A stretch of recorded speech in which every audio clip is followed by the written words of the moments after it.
Well, welcome back, everyone. Great to have you here. And last week was fun, our 17th year of doing this podcast. I cannot believe it, but thank you again for the kind wishes. But today I have something a little bit different. And I've always wondered what happens, what's the process when a HECM borrower goes into default, and often it's out of sight, out of mind. And I came across a recent column in credit.org that provides some insight into HECM default counseling. So let's dive in and learn a little bit more about what happens in that process. How the reverse mortgage default counseling works in practice.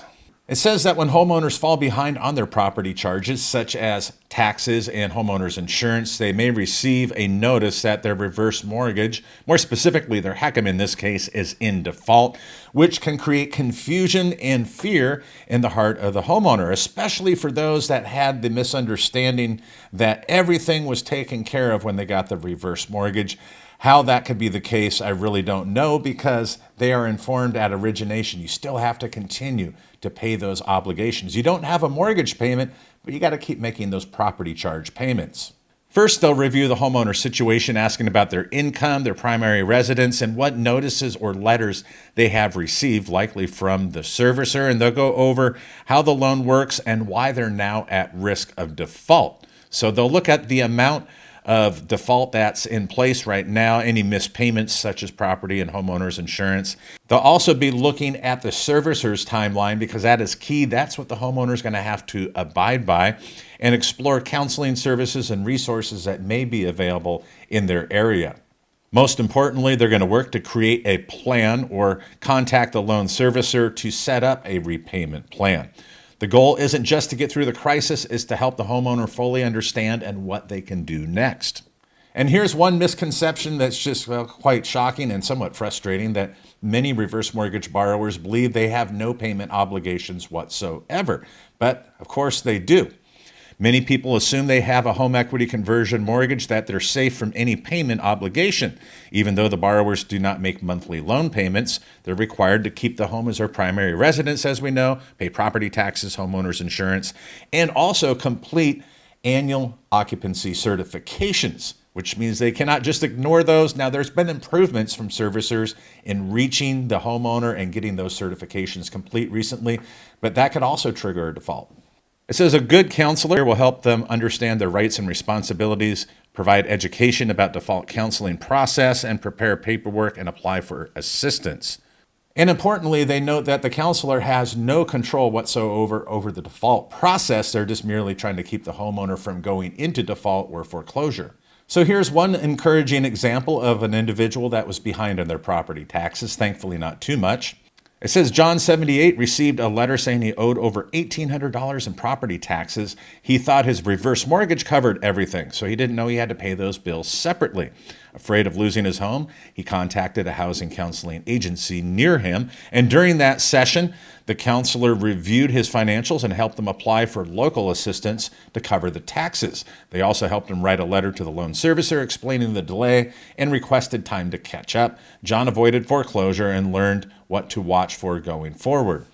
Again, this has to be addressed at origination, and believe me, there are a lot of people that are doing that. I would say most reverse mortgage professionals, but what you're saying is not always retained, and then there's that assumption, which can be very dangerous, that the HECM is going to take care of all those obligations. The only exception would be if someone has a lifetime expectancy set aside, that will have the funds to make those disbursements for property tax payments and homeowners insurance, hopefully for the life of the homeowner. There are some distinctions when it comes to the type of default counseling that a reverse mortgage borrower can get, and they break down a couple of these, saying not all counseling services are the same. Some focus only on giving information, while others walk with the borrower through every step of the process. When choosing a provider, make sure they can explain the loan and default status, help you understand your timeline and legal rights, support your communication with the lender, provide referrals to local resources or attorneys, and confirm action plans and next step. The bottom line is, if any of your HECM borrowers find themselves in default and you find out, be sure to let them know they need to act immediately. And also, you want to be proactive, and that is either bi-yearly, biannual, or yearly check-ins with the homeowner and ask them, are you current on your property taxes and homeowner's insurance? And then let them confirm with you that they are. If there's a problem, you want to get on top of it as soon as possible.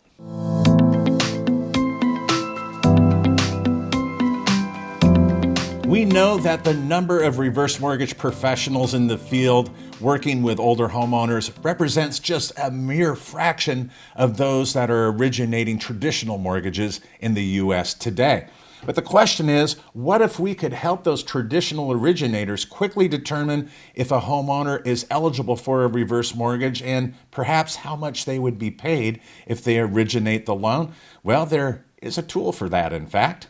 Housing Wire reports that Reverse Market Insight has launched a new product that is called Reverse Qualifier, and this tool will simplify the reverse mortgage process for traditional or forward loan originators. It helps to improve distribution by making it easier for the loan officer to handle reverse mortgages and addresses industry challenges, enhancing transparency in pricing. So that's the summary, but let's dive in a little bit deeper.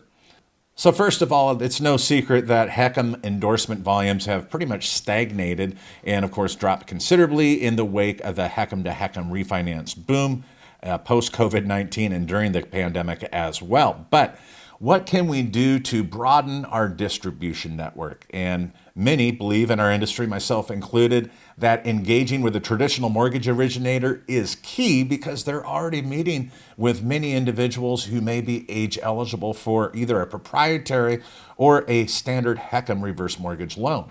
John Lundy and John McHugh of RMI believe that the industry has a distribution issue and they're looking to provide a solution, making it easier for the originator in the traditional market to close a reverse mortgage. I think we need to improve distribution, and the largest place we can make a bigger impact quickly is going after those forward loan officers who don't look at reverse, for whatever reason that might be, said McHugh, RMI's current director of client relations. Many of you are familiar with John as he's on our podcast with our monthly RMI Market Minute. One of the reasons cited in the column from Housing Wire for this distribution challenge is that people keep telling them, that is traditional originators, that it's too hard. They don't want to have to go into another loan operating system when they're probably using Encompass or one of those forward LOSs. They don't want to have to go into Quantum or send off the referral to see if that loan works. It's just easier to stick with what they know.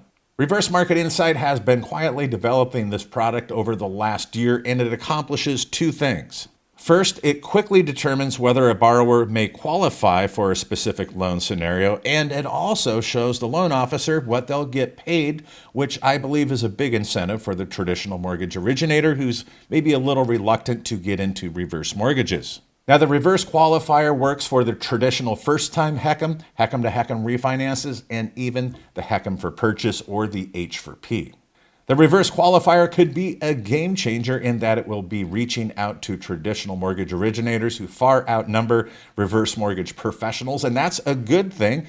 The point is to make it easy, make it simple, take down the barriers of entry, and I believe this product may do that. We'll be following this and updating you in the near future.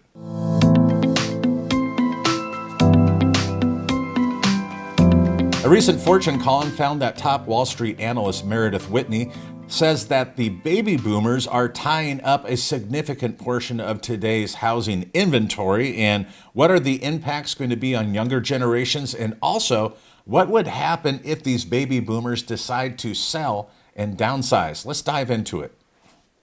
It says baby boomers now own a majority of U.S. homes and have the financial means to stay put where they are, keeping the housing market stuck for the foreseeable future. In a recent Financial Times op-ed, she noted that more than 54% of U.S. homes are owned by seniors, and that's up from 44% in 2008, adding that 79% of seniors own their homes, and 3/4 of them don't have a mortgage. That speaks to massive opportunity in the home equity marketplace for reverse mortgage lenders. That means they have an enormous amount of equity and can help cover their rising homeownership costs such as insurance, which allows them to remain in place. This has made it easier for seniors to hold onto their homes by tapping into some of that built-up equity, and growth in such funding will be a major theme from the U.S. economy in the next 3 to 4 years. While baby boomers do hold substantial equity in the U.S. housing market, the younger generations are struggling to even get into home ownership due to high home prices and elevated mortgage rates. Whitney notes that other debt products and new forms of credit are becoming available to homeowners who want to get some cash out of their properties, and the upshot is that inventory will remain limited for boomers who are less inclined to downsize into smaller homes and have the financial means to stay where they are. Of course, that would help to keep home prices elevated. I do not believe that's going to be the case across most markets in the country because we're already seeing softening in over half of the U.S. metros, where we're seeing year-over-year declines in the median sale price. Nevertheless, Whitney observes that this means the housing market will continue to be very different from before. There will be no quick fixes. Even as the 30-year mortgage rates decline, don't expect existing home sales to pick up materially. Seniors control the proverbial chessboard, and with so many options, they aren't moving anytime soon. So where do we go from here?